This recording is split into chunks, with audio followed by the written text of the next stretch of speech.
Hi, welcome back to Just an Everyday Fan. So I've got some more catching up to do, guys. Sorry. I'm not going to lie, I've been rehabbing. I've got bruises coming up now that I didn't even know I had from the fall. Now, this eye is actually turning purple. I've got bruises all over my body that are just now coming out.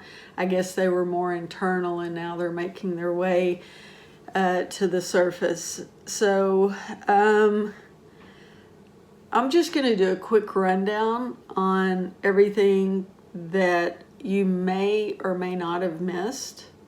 I know you guys keep pretty up to date on this stuff, but the Valkyries took the Sparks, Minnesota took New York.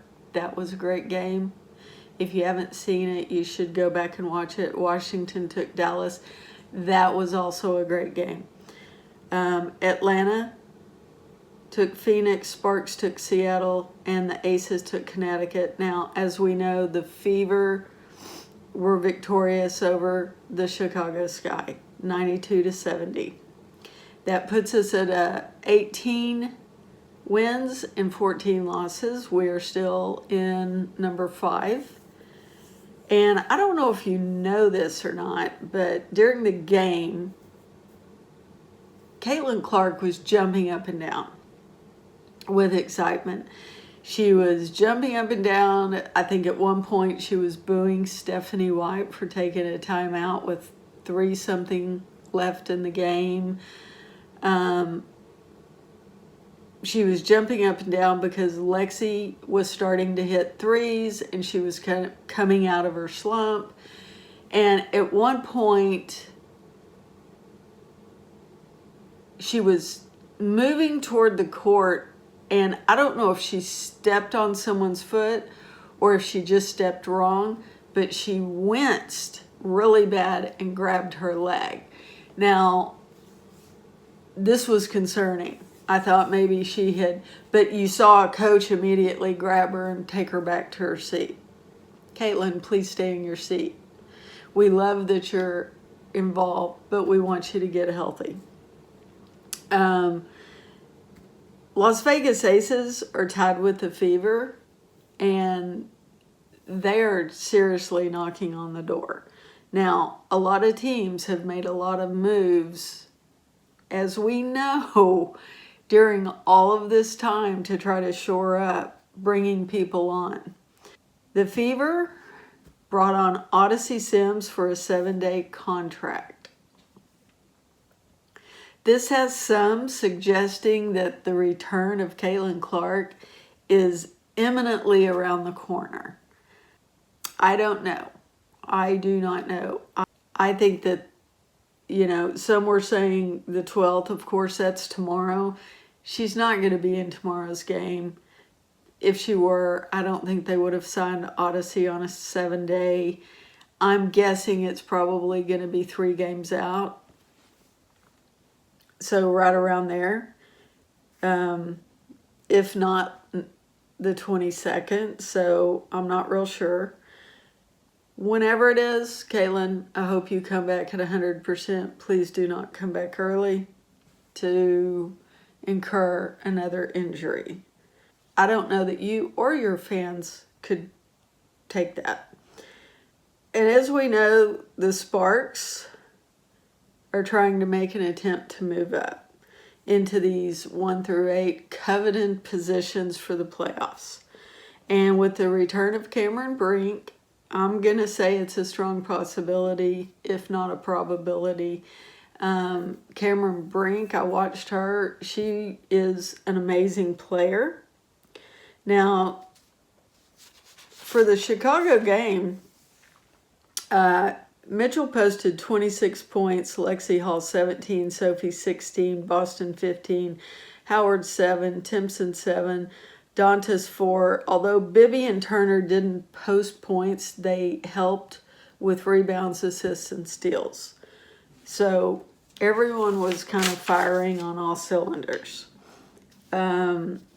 which was good because we really needed that win. Tonight, Connecticut takes on the Valkyries, and of course, tomorrow night, the Fever take on Dallas, and New York takes on the Sparks.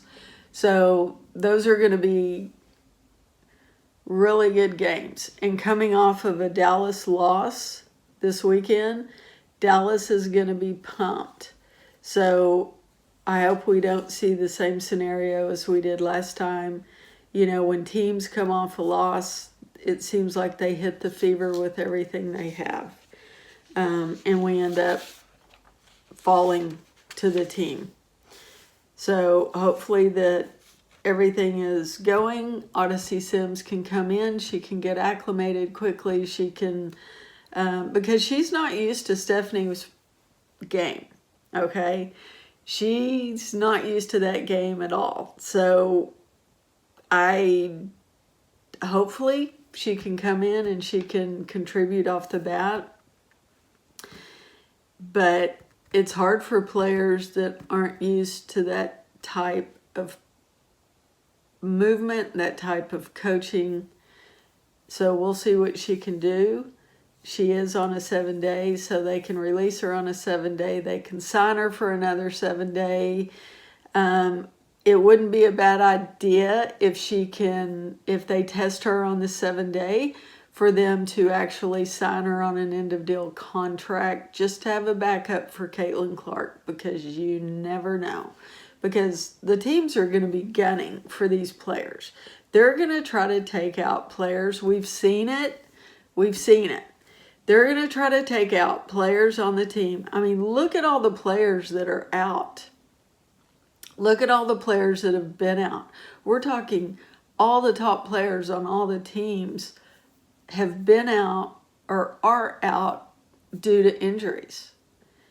You know, Caitlin Clark, Asia Wilson, you have Bree Stewart, you have Nafisa Collier, and many, many more. I mean, I don't know, to me this seems like it's been a season of injuries. And here we go again.